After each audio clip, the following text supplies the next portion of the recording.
Lights, camera, action.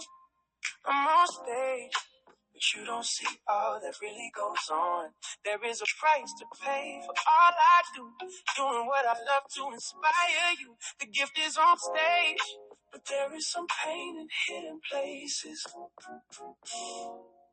In hidden places. Oh, yes, indeed. There are some pain in hidden places, and we want to get to it. We want to see what God's going to do about it, because we don't want to stay hidden. We don't want those places that are in us that need to be exposed to stay hidden, because if we keep them hidden, they only go with us where God is taking us. And then we have to deal with it there in unfamiliar territory. It's like the stowaways who get on a cruise that they didn't pay for, but they find their way on that cruise and they hide in maybe a pantry or a broom closet somewhere. But later on down the line, one of the staff members finds that stowaway. Now they've got the embarrassment of being found, and also they've got the responsibility to have to serve time only because they chose to hide instead of do it the right way. And that's what happens when we try to stay hidden in hidden places, when God is saying, come out, come out, come out wherever you are. Hello, this is Hidden Places, Part 4. I'm your host, Jerry P. Beasley, and I'm glad to be back with you with Hidden Places on today. Listen, last week's recap, we talked about the Leandria Johnson situation from the the second Hidden Places that we talked about. In the third one, we wound it up as we were talking about the platform has a responsibility. And guess what? The platform does have a responsibility. And it's a big responsibility. That's why we've got to surrender to God. That's why we got to let God work on us as we're working for Him. We got to submit ourselves unto the Lord, because if we don't, I'm going to tell you now, the enemy will eat you up. Trust and believe. Today, I want to talk about a thing called the imposter syndrome. I'll say it again in case you didn't understand. The imposter syndrome.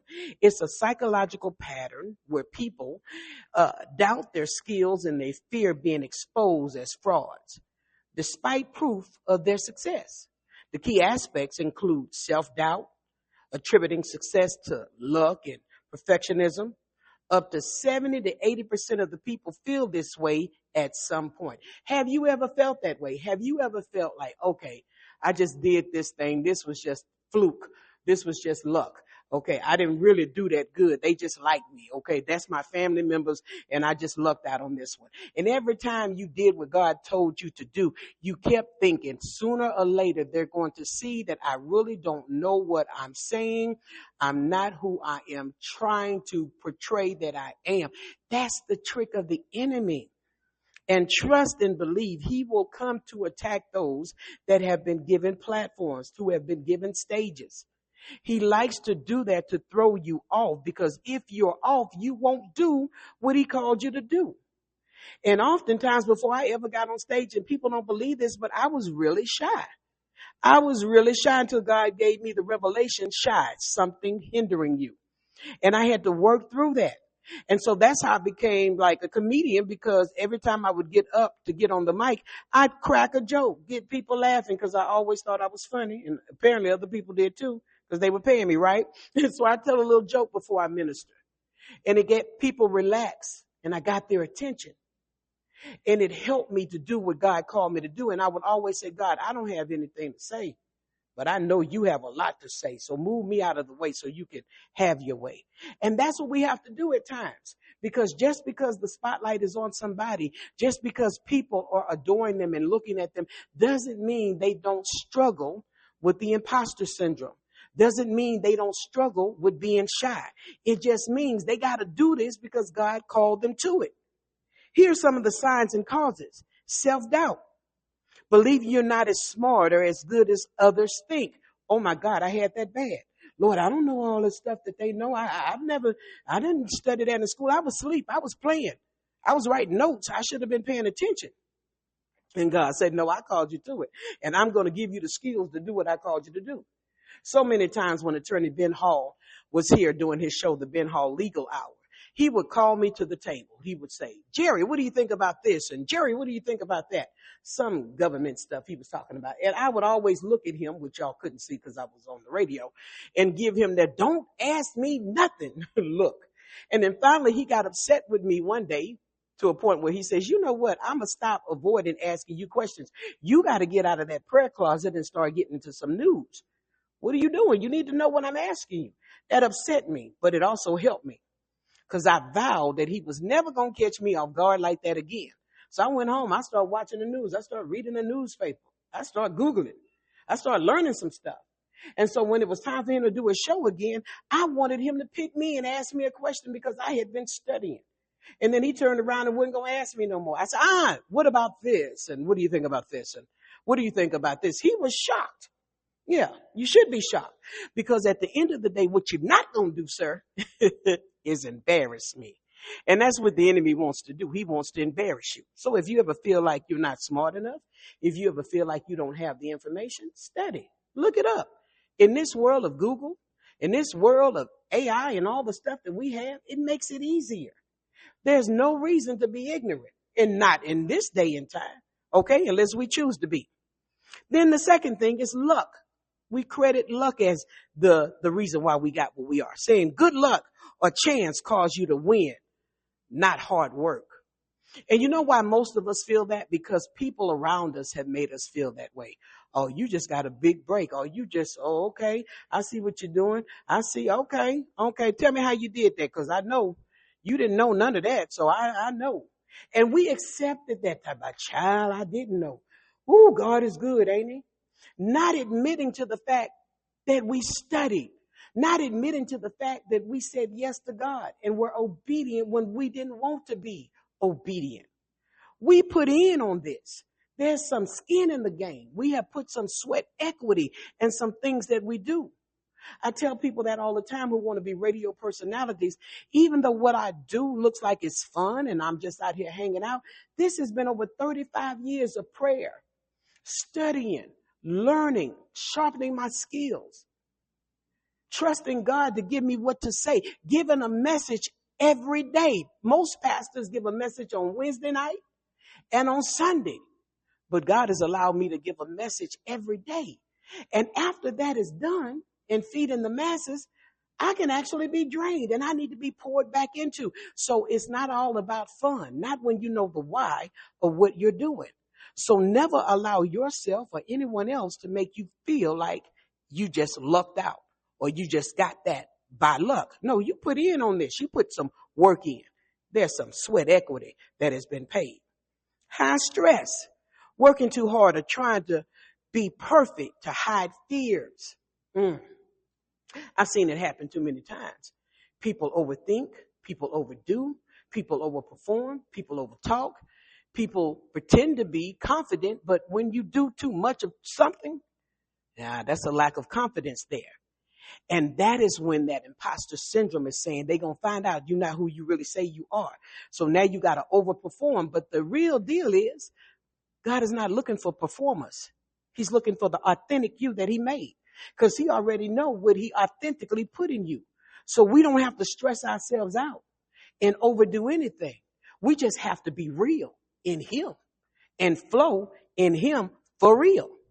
Triggers, new jobs, school tests, promotions, or strict family backgrounds. Those could be things that cause imposter syndromes, making you feel like you are not what this job wants, but they hired you. You're not going to pass this test. You're pressured now because you really don't know what you think you know, because even though you study, you still feel like you're going to fail. Promotions. You'll never get that promotion. You're not good enough to get that promotion. They're going to get so-and-so to get that promotion. They got the look. They got the style. Yeah, they're going to pick them. That is what comes from the imposter syndrome. Strict family backgrounds. Don't say this and don't do that. Man, I used to be scared to talk because my mother, she stayed on me for every word. Until one day I had to say, you know what? That's not me. That's how you talk. I know what to do.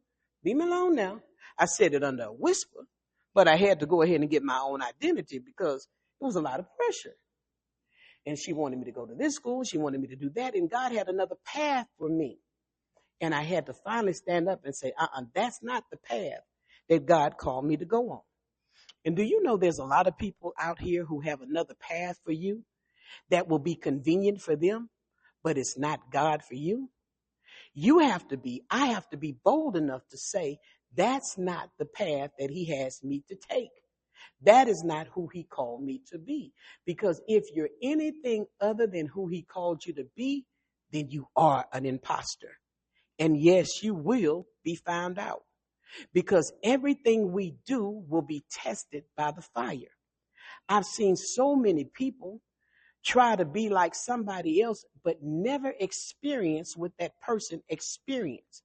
And even though they've got their movements down, their kind of personality down, their words down, there are monitoring spirits, people that just sit up and watch you, not to support you, but to be surveillance to you.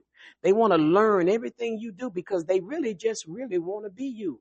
But what they don't get to see is the behind the scenes. They don't get to see the wars that you've had to fight. They don't get to see the struggles you still go through. They don't see the depression and the oppression that you feel having to do what God called you to do, because life still be lifing, even for those that are on the stage. Life still goes on. I remember when my mother passed away, I was at the radio station the next morning, getting up there talking about, good morning, everybody. This is Jerry P. Beasley, and being who I am naturally. But as soon as that mic went off, I couldn't do nothing but cry. And that went on for months, but I still had a job to do. And nobody knew that I was struggling internally. But I was still giving advice. I was still pouring out. I was still taking people's prayer calls and still doing what I was called to do, because it was in me to do. And truth be told, it helped me, because it helped me know that I had something to rely on. And that was the purpose that God gave me. And then when he said, now I need you to pull away, he sent the pandemic, and he kept me at home, because I really thought I was going to be traveling and get away from everything.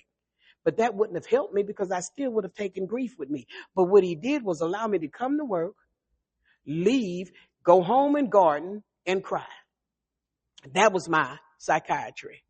That was my help. The garden was my therapy, talking to God and crying and being healed all at the same time. He sat me down as he sat the world down. I wasn't booked to do comedy. I wasn't booked to minister the word of God. I was at home. My bills were still being paid because I was still doing my job at the station, but nothing extra, because a lot of things I get is because I've been booked to do other things. But I didn't need anything extra because there was no place to go, because we were all summoned to the house. The enemy would want you to think that's a bad thing, but God says, no, it was a necessary thing, because I needed to develop you. I needed to get you ready for when I release you, because the doors and the floodgates are about to open. And before you get into the position that I have for you, there are some things you had to learn. You had to learn when Ben Hall says, get out of that closet and get into some news. It was tight, but it was right. It was a word that I needed to prepare me for where he was taking me.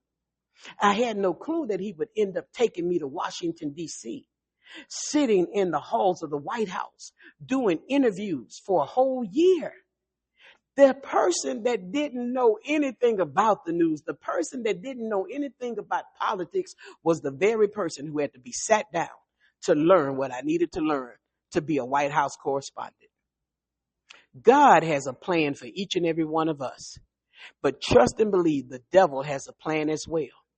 Whose plan are we going to choose? The devil or the Lord? I can help you. God's plan is the best plan. Even though his plan could be a little hard, it's a help to you at the same time. And whenever you stand up on the stage that God is calling you to, because those that are tuned in around the world to this show, I know they have stages. I know they have platforms, because that's who I'm called to. I'm called to those who have stages, those who have platforms, those who are leaders, those who are preachers, those who are prophets. Oh, that's another subject we're going to talk about. What happens to the prophet who has to weep and still prophesy, who sees so much that other people don't see, and they almost feel crazy, so they have to seclude themselves for a season so they don't throw themselves off of anybody else. So we're going to talk about that because a lot of people want the stage, but they don't want the process. And the process is the only thing that's going to allow you to be able to handle the stage, because stuff happens under those lights. Stuff happens under those cameras. And you still got to deal with the assignment that God has called you to. While you're doing your thing, he still wants you to do his thing, and things still go on. And the enemy is always lurking to tell you you're not who God tells you that you are. But you are. But you're going to have to speak that to yourself. I said the other day on the radio as I was encouraging the people, this ain't fake to me. I don't get on here and just turn the microphone on and start speaking into people's lives and saying words just to be saying words because it sounds good. I've been doing it over 35 years. You don't think those very things that he has me saying to the masses, I don't have to turn back around and eat of that myself? I don't have to learn how to encourage myself in the Lord? Many people will say, I don't have anybody to support me. I don't have anybody to encourage me. But David had to encourage himself. David was still king. David was still a leader. David still had to lead people who were talking about him, people who wanted to stone him after he helped so many. He still had to stay in his position. And the only way he did that was to get around the people that were complaining, plotting, and trying to hurt him, and get with God and encourage himself in the Lord. And I encourage you to do the same thing. If the atmosphere is not conducive to building you up to be who God called you to be, remove yourself from the atmosphere. I said on one of my Holy Ghost drive-bys, the one shot, I said, we don't match energy. No, we don't do what other people are doing that we don't like that they're doing, but we don't waste energy either. When we see the energy that we're getting is not reciprocal, it's not the type of energy that we give, we simply unplug and plug into the source that gives us what we need, because we have a greater mission and we must stay full of God, even when we're hurting, even when we don't feel like who we say we are. How many times have I stood on the stage and I was shaking? How many times have I stood on the stage and that bottom lip was trembling? Many. But I had to keep doing it and keep doing it and keep doing it. And can I tell you this? Even now when I get on the stage, I'm nervous. Even now when I get before the people and have to give a word, I'm terrified. All I can say is, God, I don't have nothing to say, but you have a lot to say. And then I'll say, listen, I don't know the Greek or the Hebrew, but I know the she been through. I can tell you that. And people are ready to receive it because it's authentic. It's what I know. It's what he gave me. And it's to the people he put me before. Can I say this to you, creative? Can I say this to you, pastor? Can I say this to you, prophet? Can I say this to you, actress? Can I say this to you, dancer? Yeah, the imposter syndrome is always looking to check you. The imposter syndrome is always there to tell you you're not who you are. But when that comes, just smile, because then you know the imposter syndrome is mad. It wants you to believe you're fake. The only thing you need not be is a fake for real. Be real in God. And even though the imposter syndrome is trying to make you feel that way, keep applying pressure. Keep doing what you know God called you to do. Keep speaking what you know God called you to speak. Even if you don't see any support, even if you don't see the numbers. You know how many people I've had, and I'm not going to tell you I'm not boasting. I'm boasting in the Lord. There's been so many interviews God has allowed me to have with some very, prestigious people. And there have been some other people saying she don't even have the following like we have. Why are they going to her? I didn't pick up the phone to call these people. I didn't look for these people. They came to me. And God says, I'm going to let you win with little, because I know you know what to do with little. You don't have the support. You don't have the following. You don't have the resources, but you have one thing that I need. And I said, what is that, Lord? Obedience, and a willing to say yes, a willing to look like a big fish, a small fish rather, in a big pond, but you keep swimming. Can I encourage you? You may be a small fish in a big pond, but you better tighten up on your backstroke. You better keep on keeping on, because everything that you see big now started small. The only difference was they kept going. They pressed past the imposter syndrome. They pressed past their own fears. They press past their own doubts. They press past people talking about them, people not talking to them, people jealous, people laughing at them. They press past all of that. And now they're on the stages that God has called and ordained them to be. Scared or not, they still doing it. Why? Because they have no other choice. The only choice is to go backwards, go back to the enemy. He didn't treat you right. He's an angry pimp. You go back, he gonna beat you up for real. You got away. And now you got to continue on the way that God called you to go. And if you're feeling insecure and if you're feeling some doubt, welcome. You're not alone because many of us have. And many of us will, at some point, feel doubt, insecurity, and fear. Why? Because that's what the devil do. He's the only person that keeps a job. And we are going to be not like the devil, but we're going to be like God called us to be. We're going to be persistent. We're going to continue to go forward in the things of God. We're going to continue to do what God called us to do. And we're going to do it in such a way people are going to be saying, where did you come from? Who are they? They're going to be looking you up and they're going to be surprised when they don't see all that others have. They're going to be surprised that you made it that far with the little that you have. But what they don't see is that you got a prayer life. What they didn't see is that you had a yes. What they didn't see is you got God carrying you, calling you, and chose you to do the work you're doing now. So tell the imposter syndrome to go back where he came from, straight to hell. There you have it, part 4 of Hidden Places. Look forward to talking to you again on next week. My special guest will be Brandon Johnson. We're going to talk about being on stage, but dealing with the spirit of bipolar disorder. Yeah, it's real. Life got real for him, but God was more real. So we'll be talking to recording artist Brandon Johnson on next Wednesday. May the Lord bless you and keep you is my prayer.